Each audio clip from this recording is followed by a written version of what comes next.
A 8.000 pies sobre el puerto de Dover, el rugido del motor Napier Sabre cortaba el aire como una tormenta. El avión británico descendía con una ferocidad que ningún piloto alemán había visto antes. En el horizonte los cazas de la Luftwaffe maniobraban con desesperación, pero era inútil. Lo que se les venía encima no era un simple avión, era una bestia de acero diseñada para cazar. Su nombre, Hawker Typhoon. El Typhoon fue el resultado de un sueño y de un desastre. A principios de 1938, mientras Europa se preparaba para una guerra inevitable, los ingenieros británicos sabían que el icónico Hawker Hurricane no duraría mucho más. La Luftwaffe había comenzado a desplegar cazas más rápidos, más modernos, con motores que superaban los 600 km por hora. Si Gran Bretaña quería sobrevivir, necesitaba un caza completamente nuevo. Uno que pudiera volar más rápido, trepar más alto y golpear con más fuerza que cualquier avión del enemigo. El diseñador Sidney Cam, el mismo genio detrás del Hurricane, presentó su nueva propuesta, un avión propulsado por el revolucionario motor Napier Sabre, de 24 cilindros y más de 2.000 caballos de fuerza. En teoría, el Typhoon sería capaz de superar los 700 km por hora, convirtiéndose en el avión más rápido del mundo. Sobre el papel, era una maravilla. En la práctica, era una pesadilla. Cuando los primeros prototipos despegaron en 1940, el entusiasmo se transformó en preocupación. Los motores fallaban sin previo aviso, las alas vibraban peligrosamente a altas velocidades y el fuselaje sufría grietas tras los aterrizajes. Peor aún, el enorme motor hacía que el Typhoon fuera pesado, difícil de controlar y prácticamente sordo al entorno. El ruido del Sabre era tan ensordecedor que los pilotos no podían escuchar la radio ni detectar si el enemigo se acercaba. Durante los primeros meses de prueba, murieron más pilotos británicos volando Typhoons que combatiendo a los alemanes. Algunos aviones se desintegraban en el aire por fallas estructurales, otros explotaban al intentar despegar. A los mecánicos les llevaba horas solo arrancar el motor, que debía precalentarse manualmente con combustible especial. En los hangares de pruebas, los soldados comenzaron a llamarlo en voz baja el ataúd volador. A pesar de todo, el alto mando británico insistió en seguir adelante. Habían invertido demasiado dinero y demasiado orgullo. El Spitfire, rápido y elegante, dominaba los combates sobre Inglaterra, pero el Typhoon representaba otra promesa, una máquina de ataque de baja altitud, capaz de destrozar columnas de tanques y trenes alemanes. El problema era que nadie creía que el avión pudiera cumplir esa misión sin matarse antes de despegar. En los días más oscuros de 1941, el Typhoon fue asignado al Escuadrón 56 de la RAF. Los pilotos, jóvenes y con poco entrenamiento, recibieron sus nuevas máquinas con mezcla de miedo y curiosidad. Algunos se negaban a volarlas. Otros, con arrogancia juvenil, aceptaron el reto. Uno de ellos, el teniente Roland Beaumont, se convertiría en leyenda. Beaumont recordaría años después su primer vuelo con un Typhoon. No era un avión, era un animal salvaje. Si lo tratabas con respeto te llevaba al infierno y de regreso, pero si te confiabas, te mataba sin dudar. El despegue era brutal. El motor Sabre rugía como un trueno, empujando al piloto contra el asiento mientras la pista desaparecía debajo de él. Pero el verdadero desafío comenzaba en el aire. A baja altitud, el Typhoon era inestable. Su enorme hélice generaba un par tan fuerte que podía hacer girar el avión sin control. Además, su cabina tenía un punto ciego peligroso. La parte trasera del fuselaje bloqueaba la vista hacia atrás, lo que lo hacía vulnerable a ataques sorpresa. Durante meses, los Typhoons fueron más una fuente de tragedias que de triunfos. Algunos pilotos los comparaban con bestias sin alma. Y sin embargo, poco a poco algo empezó a cambiar. El motor Napier Sabre, aunque temperamental, tenía una potencia que ningún otro avión aliado podía igualar.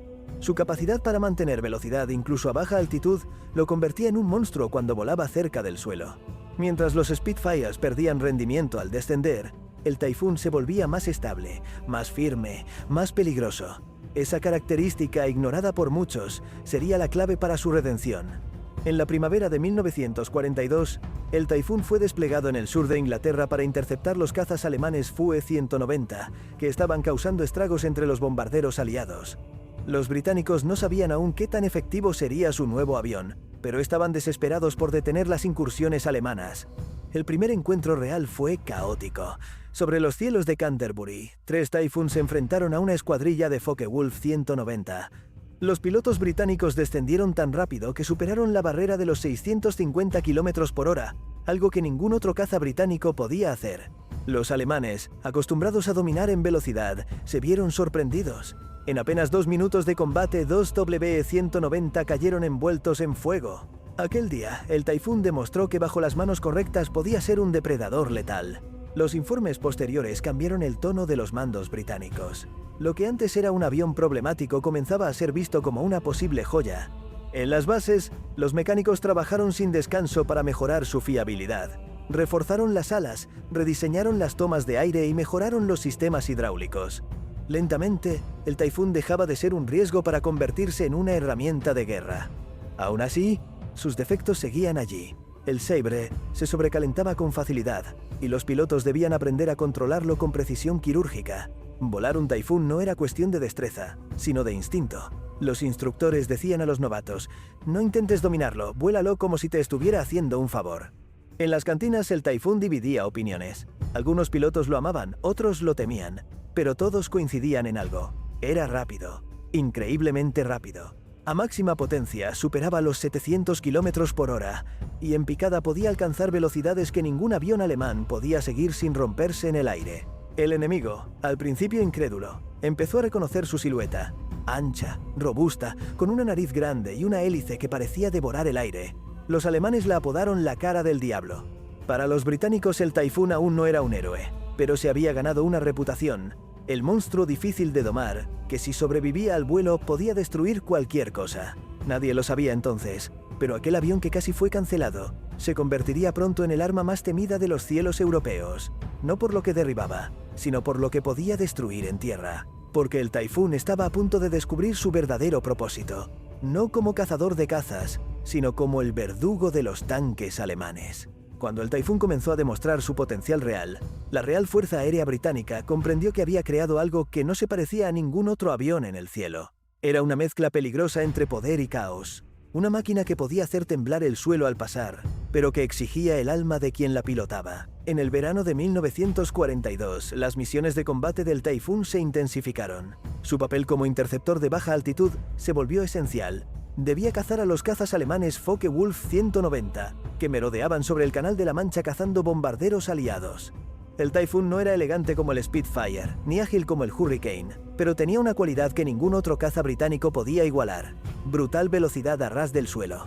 A baja altitud, el Napier Sabre rugía como un demonio mecánico. Su potencia bruta, combinada con un fuselaje sólido y una hélice de más de 4 metros de diámetro, convertían al Taifún en una bala viviente. Mientras los cazas alemanes trepaban para ganar ventaja, el Taifún se lanzaba en picada como un martillo de acero, alcanzando velocidades que rozaban los 700 km por hora. En ese dominio, nadie podía escaparle, pero cada victoria costaba sangre.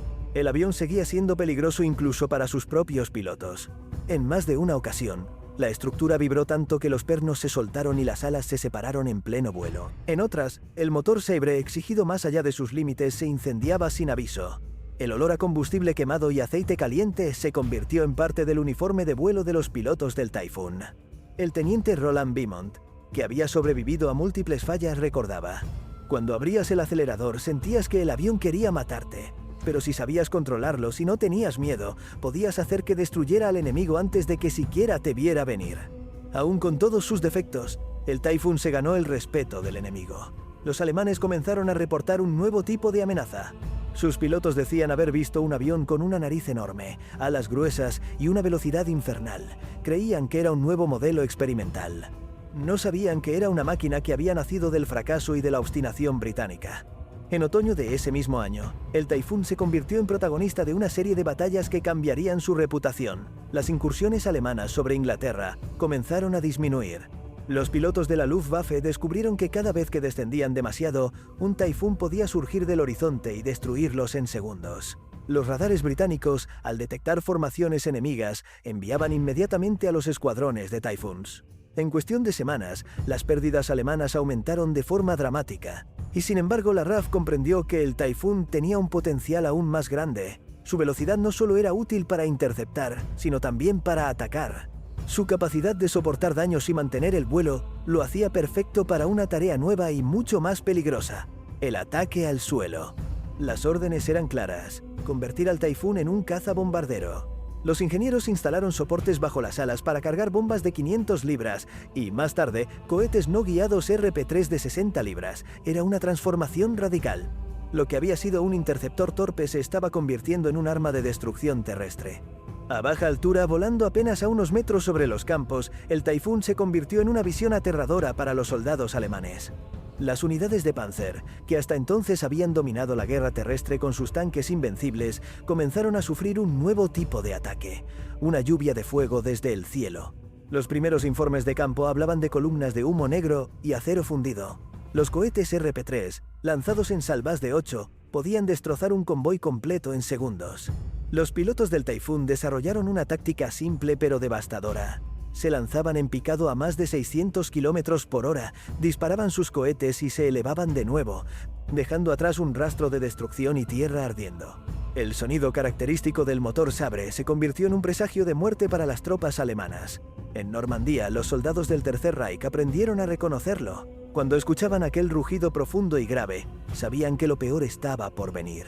Muchos tiraban las armas y corrían a refugiarse antes de ver siquiera al avión. A mediados de 1943, los Taifuns comenzaron a operar en escuadrones enteros dedicados al ataque terrestre.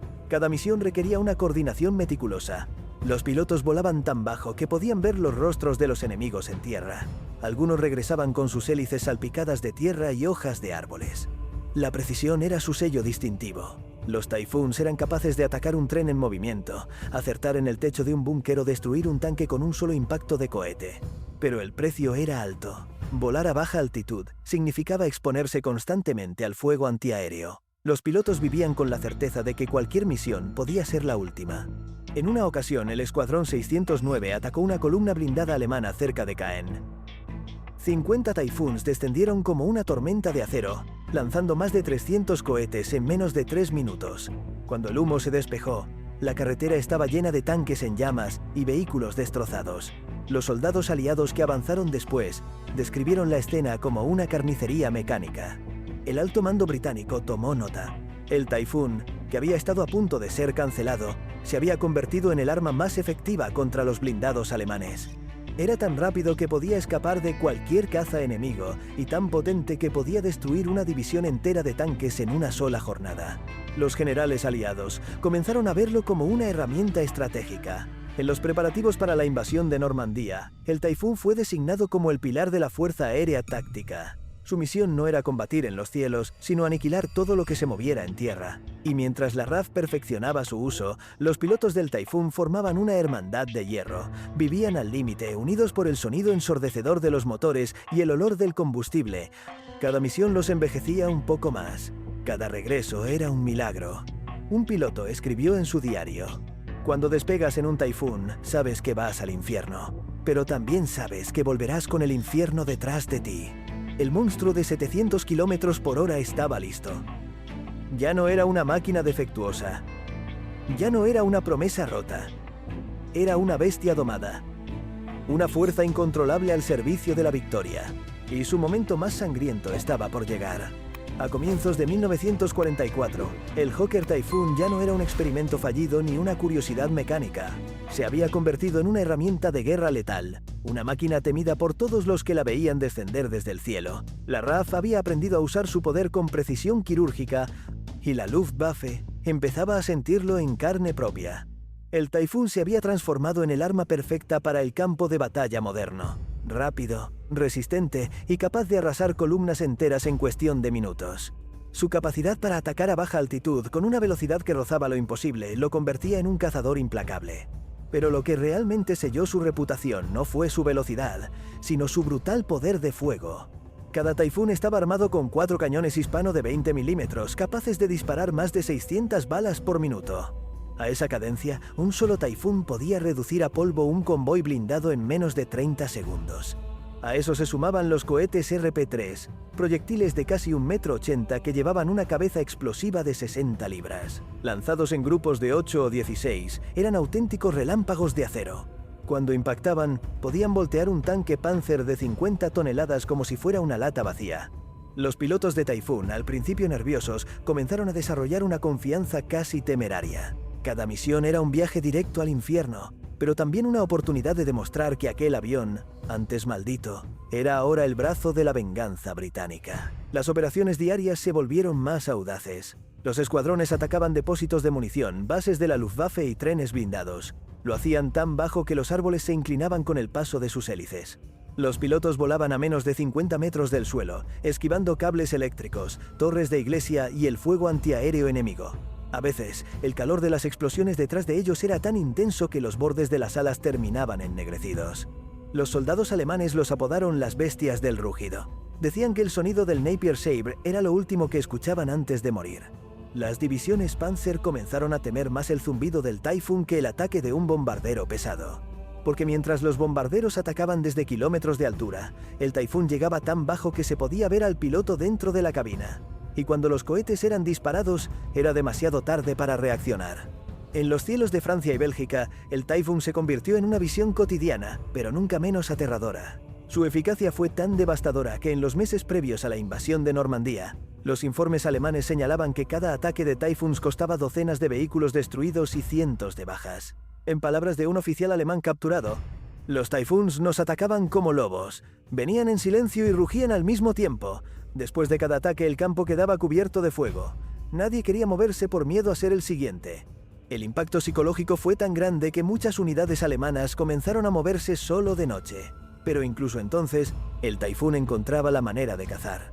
Equipado con bengalas y luces de reconocimiento, podía detectar columnas enemigas incluso bajo la oscuridad. Sin embargo, la gloria tenía su precio. Las misiones de ataque a baja altitud eran casi suicidas, el fuego antiaéreo alemán era feroz y cada salida representaba una ruleta rusa. Los pilotos sabían que estadísticamente, después de 40 misiones, la probabilidad de no volver era altísima. Aún así, volaban. El sentido del deber, el compañerismo y la adrenalina los mantenían en el aire. Durante el invierno de 1944, la Luftwaffe intentó responder con nuevas tácticas. Enviaron cazas Messerschmitt Bf-109 y Focke-Wulf 190 específicamente para cazar Typhoons, pero estos encuentros solo demostraron la ferocidad de la máquina británica.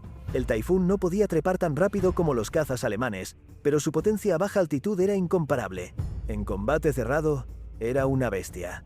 Los pilotos británicos aprendieron a usar su velocidad como un arma.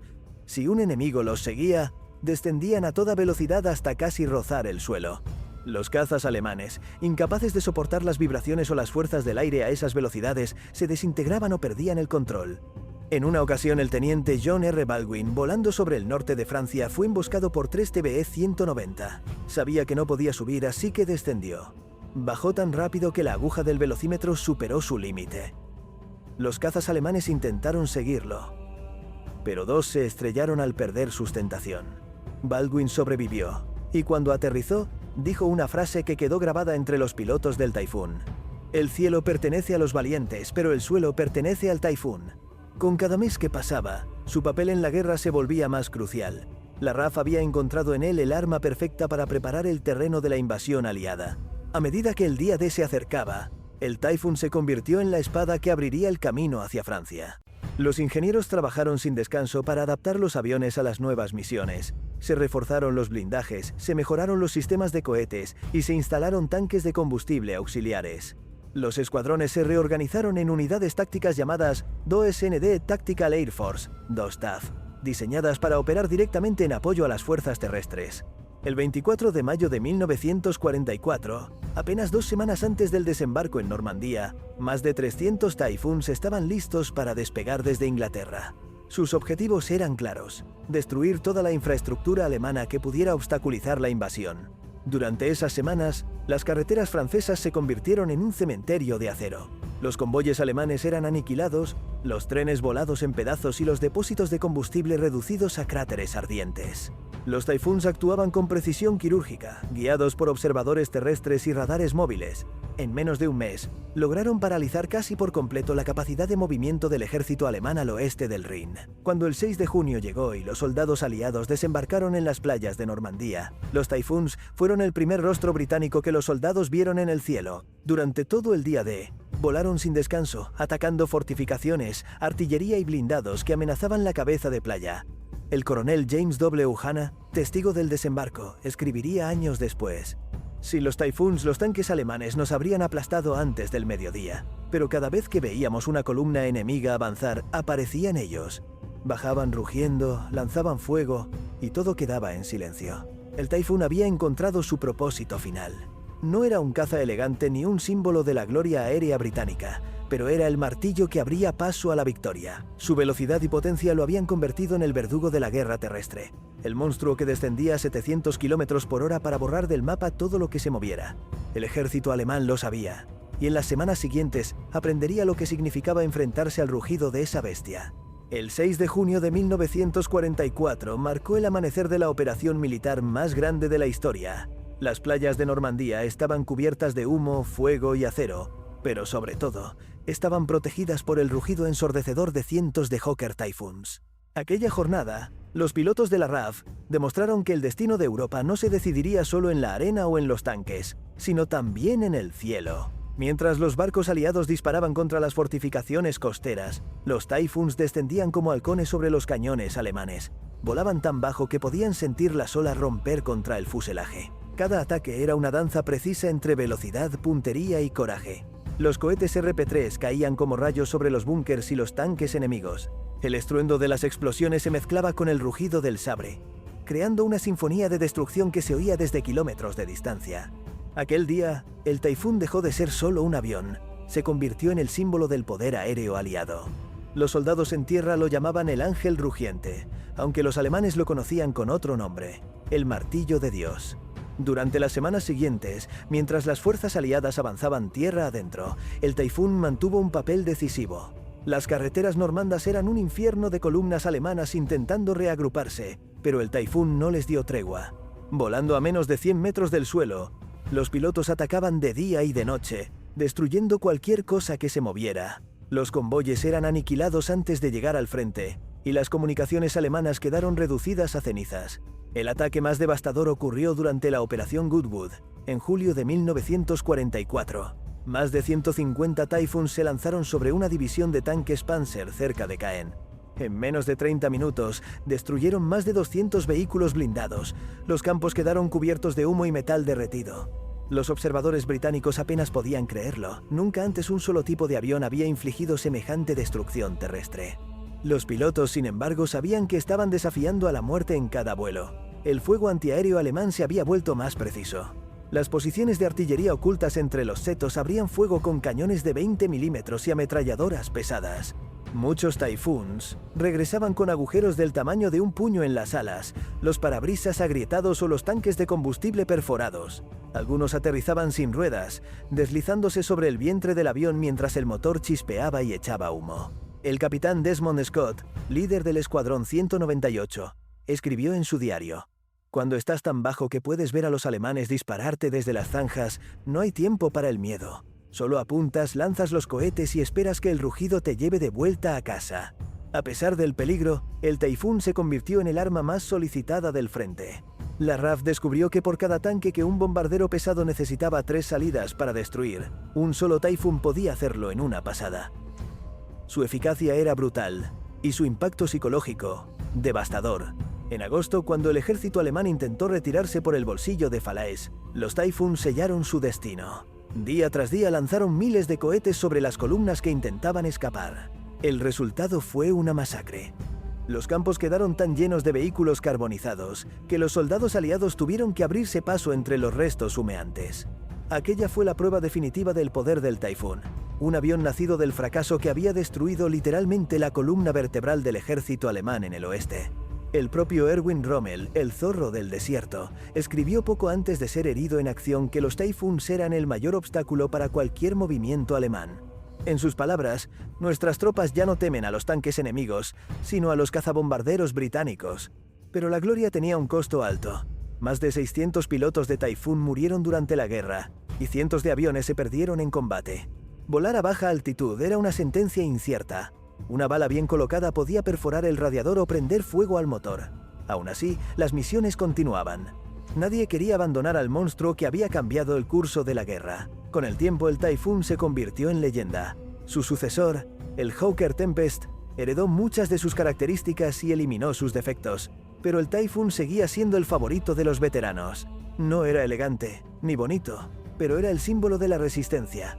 Un recordatorio de que incluso los errores pueden convertirse en milagros de ingeniería si se tiene el coraje de domarlos. En los años posteriores, la historia del Typhoon quedó eclipsada por el brillo del Spitfire, y la fama de los bombarderos Lancaster. Pero los que estuvieron allí nunca lo olvidaron. Sabían que sin ese monstruo de 700 kilómetros por hora, la guerra podría haber terminado de una forma muy distinta. El ingeniero Sidney Cam, al reflexionar sobre su creación, dijo una vez: «El Typhoon nació de la desesperación. Fue un avión que no debía existir y sin embargo cambió la historia. Hoy, apenas unos pocos Typhoon sobreviven en museos o como esqueletos corroídos por el tiempo. Pero cada vez que uno de ellos arranca su motor, aunque sea en exhibición, el sonido del sabre resuena como un eco de aquellos días. Es un rugido antiguo, metálico, lleno de historia. El rugido de una máquina que no solo voló, sino que destrozó a la Luftwaffe y abrió el camino hacia la libertad de Europa. El monstruo que los alemanes aprendieron a temer. El avión que los británicos casi destruyeron antes de entender su poder. El Typhoon. El cazador de acero que volaba a 700 kilómetros por hora y cambió para siempre el rostro de la guerra.